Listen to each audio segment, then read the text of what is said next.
ያደርግሃል ይላል፣ ይሸከምሃል ይላል። ስር ይሸከምሃል። እግዚአብሔር የተመሰገነ ይሁን። የሚሸከመን ስር ደግሞ በኢሳይያስ መጽሐፍ ምዕራፍ 46 ከቁጥር 3 እስከ 9 እና በኢሳይያስ መጽሐፍ ምዕራፍ 64 ከቁጥር 8 ጀምሮ አብ ነው።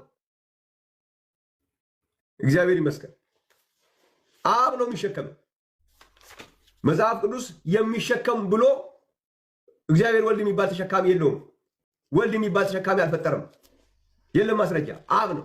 ኢየሱስ ስር ነው ካልክ አብ ነው ወይ ስራ። በዚያን ቀን ይላል እንዲህ ይሆናል፣ ለአሕዛብ ምልክት ሊሆን የቆመውን የእሴይ ስር አሕዛብ ይፈልጉታል፣ ማረፊያውም የተከበረ ይሆናል። አሕዛብ የሚፈልጉት ማን ነው? በዚያን ቀን የእሴይ ስር፣ የእሴይ ስር ይላል እዚህ ጋር። ክብር ለእግዚአብሔር ይሁን። ራእይ ምዕራፍ 22 ቁጥር 16 ደግሞ ጥሩ ነገር አስቀምጦልናል የራእይ ጸሐፊ። እኔ ኢየሱስ በአብያተ ክርስቲያናት ዘንድ ይህን እንዲመሰክርላችሁ መልአኬን ላኩ። እኔ የዳዊት ስርና ዘር ነኝ፣ የሚያበራም የንጋት ኮከብ ነኝ ይላል። እኔ አለና የዳዊት ስርና ዘር ነኝ፣ የሚያበራም የንጋት ኮከብ ነኝ የተባለው ማን ነው? ይሄ ኢየሱስ ክርስቶስ ነው። ክብር ለእግዚአብሔር ይሁን። እሱ ግን ይሄንን የሚያስክድ ትምህርት ነው ያስተማረው። ከላይ እንደሰማችሁት ወልድ አይደለም ብሎ ወልድን ከጨዋታ ውጭ አድርጎታል።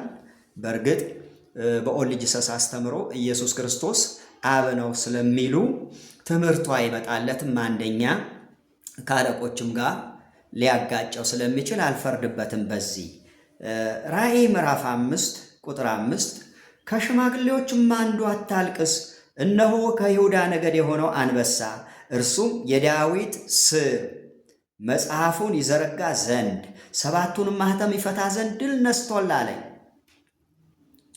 ማንም ሊፈታው ያልቻለ የፈታ ድል የነሳ የዳዊት ስር የሆነው ኢየሱስ ነው። የኔ ወንድም ወዴት ነው የምትወስደው እንዴ?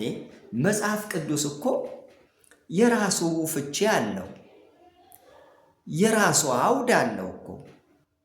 ከሆነ ቦታ የሆነ ነገር አውጥተን ዝም ብለን እንደፈለገን ይሄ ሜዳ ላይ ፈረስ እንደሚጋልብ ሰው መጋለብ የለብንም። ቆም ብለን ማየት አለብን። ሰው እኮ ዝም ብለን እግዚአብሔር ዝም አይልም።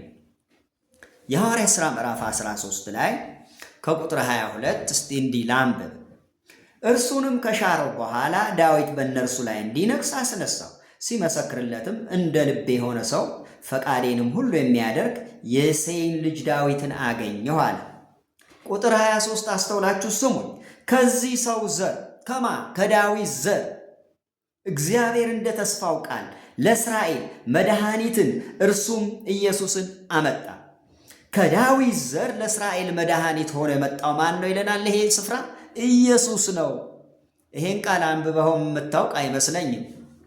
በእርግጥ ውስን ጥቅሶች ናቸው የሚነበቡት በሐዋርያት ቤተክርስቲያን ውስን ጥቅሶች ይነበባሉ። ከዛ ውጪ ሙሉ መጽሐፍ ቅዱስ አንብቦ መረዳቱ ብዙም አቅም የላችሁም። ይሄን እናውቃለሁ። እኔም የነበርኩበት ቤት ነው።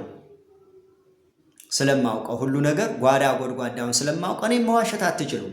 ስለዚህ የዳዊት ስር የዳዊት ዘር ማን ነው? ኢየሱስ ነው። ይህንን መልእክት የደረሳችሁ ወገኖች ለበረከት አደርሱልኝ። ተባረኩ። ቄስ ኃይሉ ዘሪሁን ነኝ። እንደተለመደው ሼር አድርጉ።